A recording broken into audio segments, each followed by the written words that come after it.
After a short, bittersweet visit of a week and a half at home, I returned to Castlepark Marina, eager to continue my journey. Leaving my children always tugs at my heart, a familiar ache that accompanies the call of the sea. Yet a sense of anticipation, a feeling that the real adventure was finally unfolding, outweighed the sadness. Before I could cast off once more, however, I found myself facing a few necessary repairs, a little unplanned downtime to be sure. I'd ordered some crucial spare parts from Austria, hoping to have them delivered, but they unexpectedly didn't arrive in time before my return to Ireland. My wife, ever resourceful, will wait for their arrival and then forward them on to the Castlepark Marina, ensuring I'm prepared for whatever lies ahead. I spent days preparing, meticulously checking every system.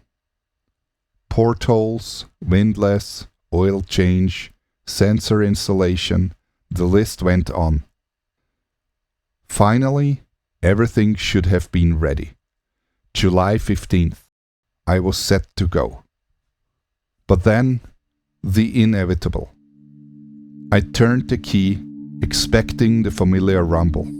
Nothing. Again, still nothing. A wave of frustration washed over me. Hours of preparation, all for nothing.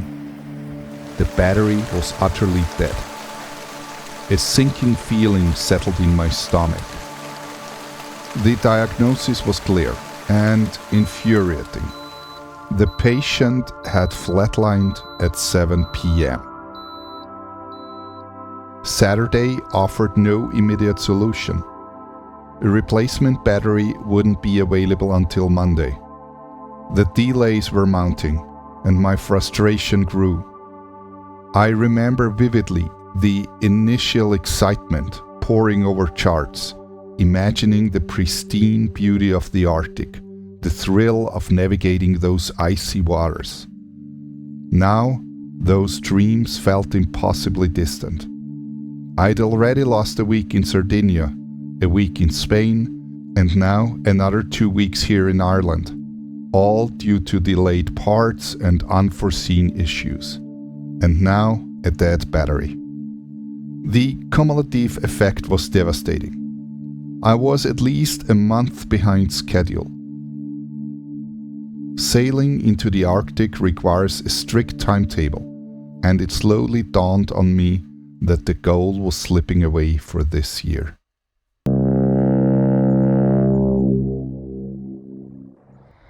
So, this is it. After having been stuck for almost a month here in Kinsale, I'm now finally ready to go offshore again on this beautiful day. So the next days will be northerly winds, which well, is not the perfect direction, but it doesn't matter. I want to head offshore because I'm stuck. I was stuck for such a long time that I just have to get off the pontoon right now. So yes, let's do it.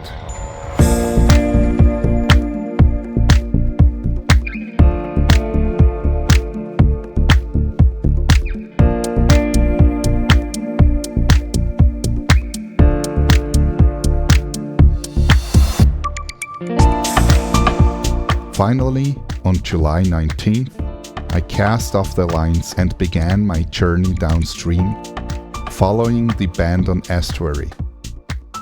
I passed the red buoys marking the fairway, leaving the charming town of Kinsale behind. Soon, the iconic, brightly painted lighthouse of the old head of Kinsale came into view. It's a beautiful yet haunting place, imbued with a tragic history. Just a few miles south of here, on May 17, 1915, the ocean liner Lusitania was struck by a torpedo fired from the German submarine U-20, forever altering the course of history. Almost 1,200 passengers and crew lost their lives. A staggering loss attributed to the insufficient safety standards of the time. Only 770 people were saved through the heroic efforts of rescuers. Lusitania had been a marvel of shipbuilding and luxury, the flagship of the Cunard Line and the proud holder of the blue ribbon for the fastest ocean crossing. For years, she represented the pinnacle of maritime achievement until her sister ship Mauretania surpassed her record, holding it for another 20 years until 1929. Today, a museum dedicated to the Lusitania stands on the old head of Kinsale, a fitting tribute to those lost and a place to remember the grandeur of a bygone era.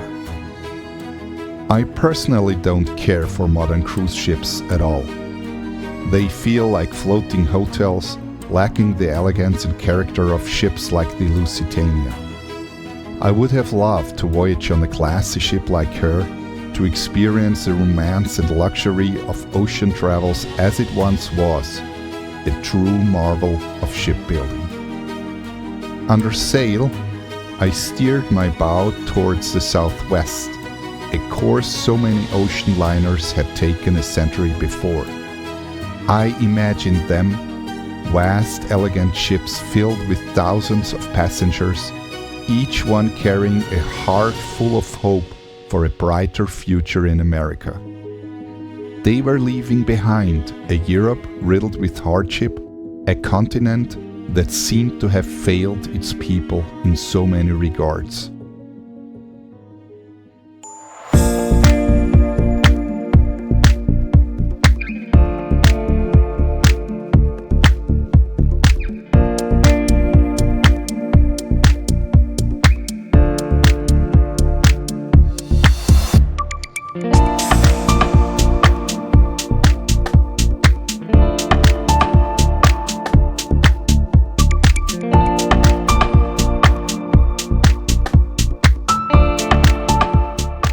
Since the wind was from southwest, I had to tack against it, making slow progress towards the open ocean. Luckily, it shifted to the northwest along the coast in the late evening, granting me a convenient night of sailing. I passed the Fastened Rock again in the distance, this time receding westward, a familiar landmark fading into the horizon. But the next day brought another challenge. I again had to tack against the persistent northwesterlies. Still, it was great sailing on this sunny day. Although it's July, I spotted only a handful of other boats. This is the wild Atlantic coast, home to the Wild Atlantic Way, as the Irish call it. A 2,600-kilometer route along the western Irish coast, from Kinsale in the south up to Derry in the north. I love it. A wild and rugged coast, picturesque and adventurous at the same time. Sailing north along it, I felt wonderfully isolated. No other boats in sight, and I had to be entirely self-sufficient. Here, I'm on my own. This is exactly my style. As evening descended, I drew closer to the scattered offshore rocks, the bull, the cow and the calf, lying west of Dursey Island, ancient sentinels guarding the coast. In the distance, even Skellig Michael and Little Skellig rose from the sea, their jagged peaks kissed by the fading light. They loomed, dark and silent, but my unease wasn't with the rocks themselves. It was the weather. I read the winds and currents of the Mediterranean like an open book, understanding its subtle shifts and predictable patterns. But here, along this wild Atlantic coast, the weather felt untamed, unpredictable. An Icelandic low was gathering strength, poised to shift southeastwards, and a frontal disturbance threatened to sweep across Ireland the next evening. A promise of wind and rain hanging heavy in the air. I wrestled with myself. This was meant to be a non-stop sailing trip, or as close to it as possible. To seek shelter felt like a defeat. I hesitated, weighing ambition against prudence, but finally decided to head for an anchorage. The last night hadn't been particularly comfortable anyway. Studying my chart, I finally dropped the anchor behind Horse Island in Ballinskelligs Bay. It was a quiet anchorage, cradled within the largely enclosed bay. Horse Island offered a welcome shelter from the open Atlantic, shielding me from the gathering swell. The air hung heavy with the scent of wet shore and the cries of circling seagulls. A veil of mist clung to the green slopes, softening the edges of the world. Drizzle beaded on the weathered stone of the old building, its walls stained with time and draped with emerald moss. A quiet stillness hung in the air, broken only by the gentle patter of rain and the sense of centuries watching over the land. It felt both ancient and profoundly peaceful. I was the only boat here, enveloped in a growing mist and a fine, persistent rain. It was time to cook a decent meal, a small act of defiance against the gathering gloom. I call it Atlantic Sailor's Roast Pork. Slow-roasted pork is one of the most authentic, comforting traditional meals in my home country, Austria. It's a simple dish, really. I've merely modified the recipe to suit my needs on the boat. You'll need a skin-on pork shoulder, several garlic cloves, an onion, 1 apple, potatoes, carrots, a beet, some oil, salt and pepper. The process is simple. Rub the meat with oil, salt, pepper and the smashed garlic cloves. Cut the vegetables into generous pieces and nestle them around the pork in a pot. Then into the oven it goes for 2 to 3 hours. It's delicious, especially when it's cold and uncomfortable outside. The Irish are a cut from a different cloth, indeed. Even as the drizzle persisted, a man in a dinghy sailed happily by, offering a friendly wave. I smiled and waved back, warmed by the gesture. The weather didn't develop into the spectacle forecast. The low slowed its advance. So, on the next morning, I left the anchorage and motored out into the Atlantic, setting sails after rounding Ballast Head. Foggy day today. So here I'm plowing my way out to the open Atlantic Ocean. And head some 30 miles further north to the next sheltered harbor. So it was a very relaxing stay here this last day and night. So now here I'm going. Some drizzle and fog, as you can see, but I rely on my navigation system, and it's not too difficult, this passage, not too much dangerous rocks, and I'll stay far enough off the coastline so that nothing bad happens. Beneath a ceiling of low-hanging clouds, only the foot of the rugged shore was visible. Dark rocks flecked with a mosaic of greens and greys. A fine rain fell intermittently. It was a very special atmosphere, mystical yet adventurous. Visibility was limited to about 1.5 nautical miles, lending an ethereal quality to the landscape. It was once invisible to the whole galaxy, erased from the archives as the location of the sacred Jedi temple on the planet Ach-2, a hidden sanctuary shrouded in myth and legend. Skellig Michael, with his extraordinary beauty, served as a filming location for the newer Star Wars episodes, bringing a touch of galactic wonder to this ancient place. But its history runs far deeper. Between the 6th and the 8th centuries, monks settled here, building a village of cone-shaped stone houses on the island. The scenic view from up there must be breathtaking, a vista earned through devotion and solitude. As the low approached, bands of rain and near-zero visibility swept over me, but I soon found shelter in my next safe anchorage, Ventry Harbour. Ventry Harbour witnessed an incredible act of compassion during World War II. In October 1939, after torpedoing the Greek steamer Diamantis, the crew of a German submarine, led by Captain Werner Lott, showed remarkable humanity. They rescued the 28 sailors from the sinking vessel, bringing them ashore on neutral Irish soil and providing them with food, clothing, and even cigarettes. It was a rare moment of humanity during wartime.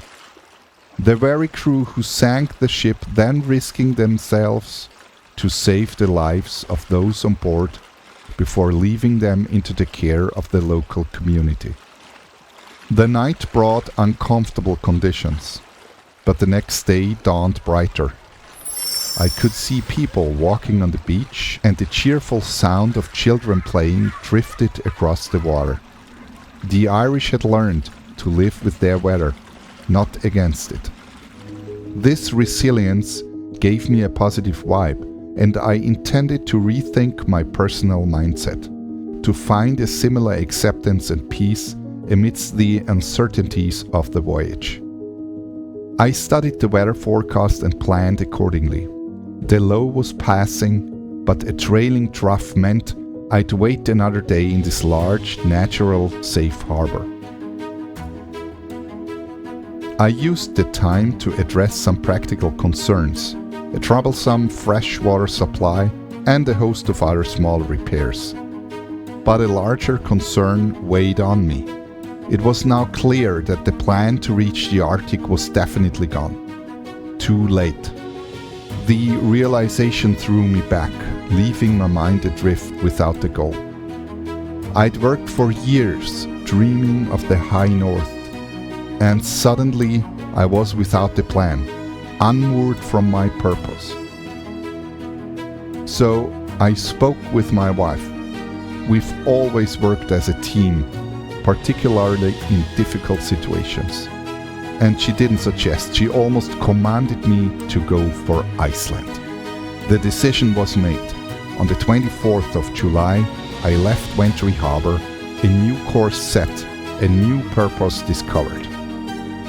I headed out along the coast, westward to pass Sleahead and Dunmore Head, and sailed through the beautiful Blasket Islands.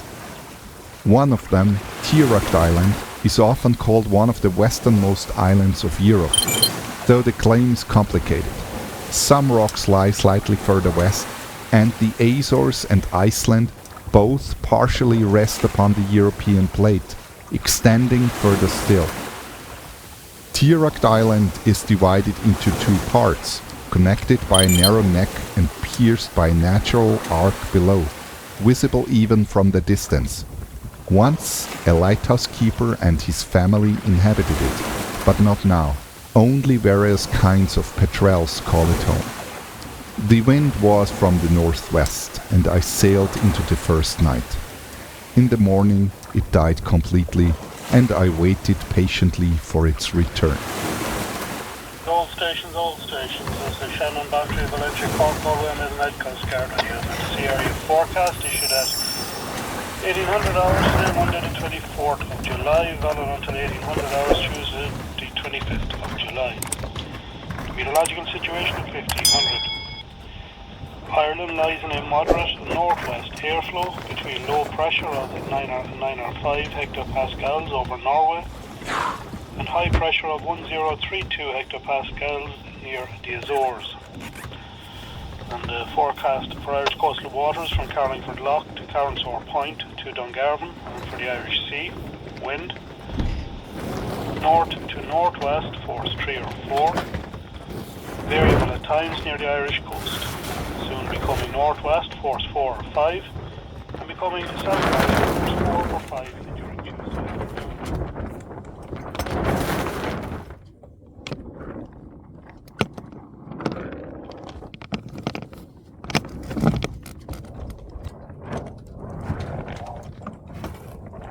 Earlier, I mentioned my original plan to stop in Norway en route to the Arctic to meet someone I'd been loosely connected with for years. But my goal was now Iceland. Norway would have been a cumbersome detour. It seemed, however, that fate was subtly guiding my hand. What a beautiful place. So quiet and peaceful. And the anchorage is absolutely stunning.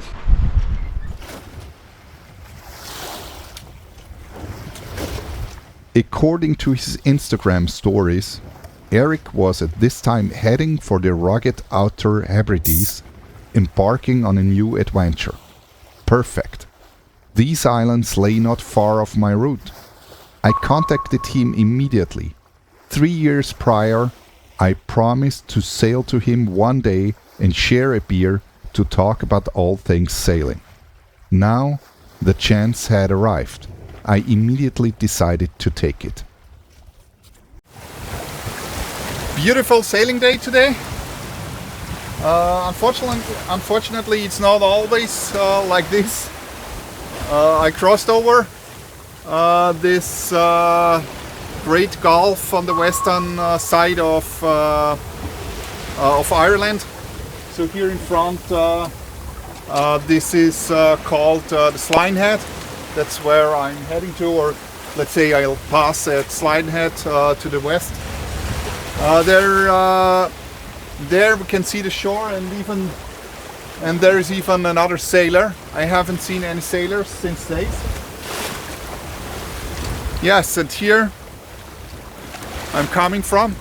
So here's to the south, about 80 miles, where I came from yesterday. So it's now about 30 miles, about 30 hours that I'm on the way. 80 miles, 30 hours. In the night there were some hours without any wind, so yeah.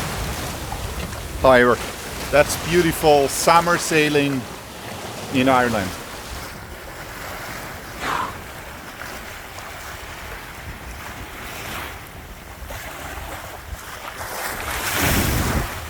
The 25th dawned a glorious summer sailing day, but slowly the evening brought a gathering of clouds. The next day was wet once more.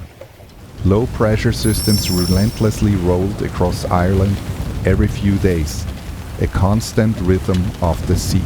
Not so fine today.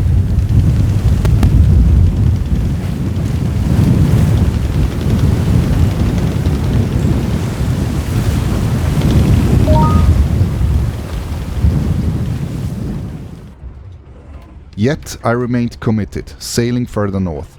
Uncertainty again clouded the weather picture. Another frontal system was on its way. I scouted the Irish coast on my navigation system, searching for possible anchorages, but ultimately I decided to continue. Still raining, but making good progress.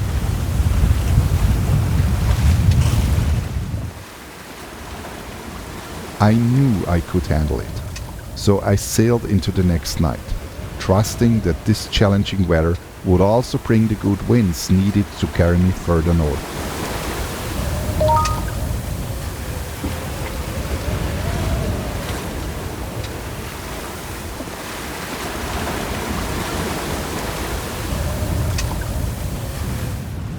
The next day offered a glimmer of hope, the pressure slowly climbing as the trough passed.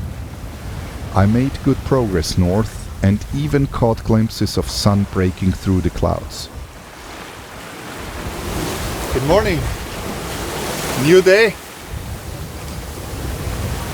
That's what it looks like. Here is north. It's now 5:30 o'clock in the morning.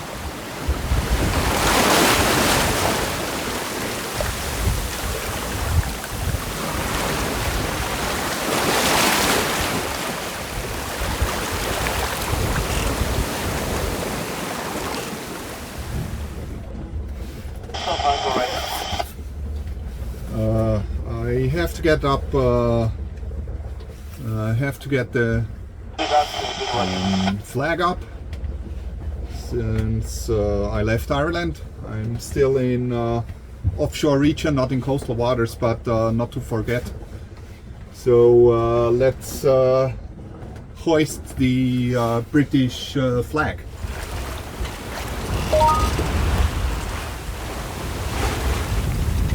By 3 o'clock in the afternoon, the southernmost island of the Outer Hebrides began to materialize from the mist, a faint outline on the horizon. The wind eased, but the island slowly, steadily drew closer. At 7 p.m., I was alongside Bernhard R, the southernmost of the Outer Hebrides.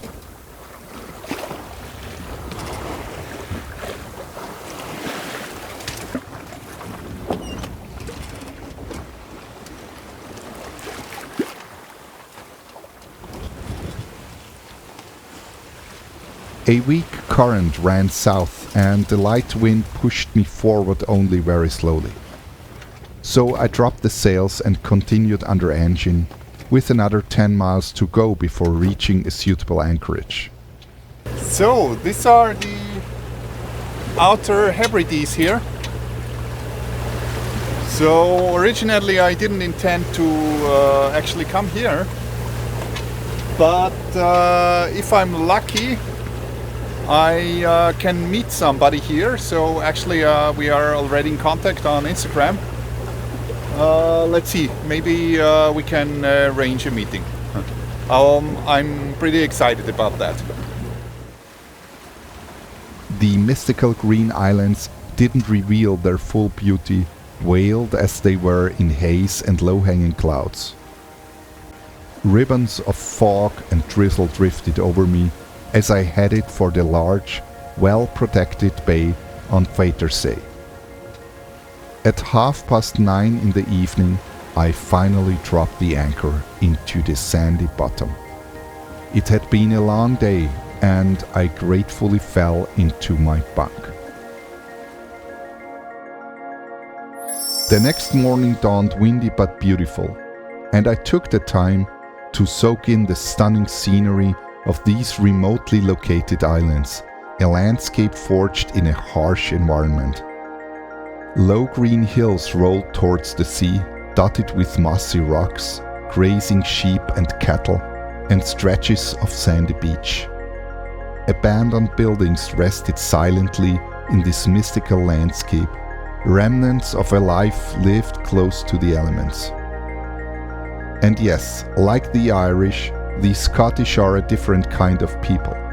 On this windy day, with the water temperature barely reaching 15 degrees centigrade, men and women were taking a swim, embracing the wildness of this place. Another low-pressure system was on its way, and I was trying to negotiate the best location for a meeting with Eric, who was waiting in Harbour, 70 nautical miles to the northeast, for a suitable weather window to open for this next passage. we agreed on the remote offshore island of St. Kilda. It lies at the corner of a triangle, roughly equidistant for both of us. St. Kilda is said to be an exceptional destination, far offshore and at the same time a remarkable bird refuge worth visiting. But its remoteness makes it a destination only for experienced sailors. Perfect for both of us, and even more so for me, as it lies directly on my route to Iceland. But that, as they say, is a story for the next episode.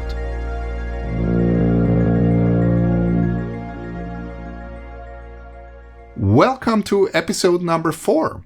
I'm actually almost 3 months on the way now since I started in beginning of May in Croatia.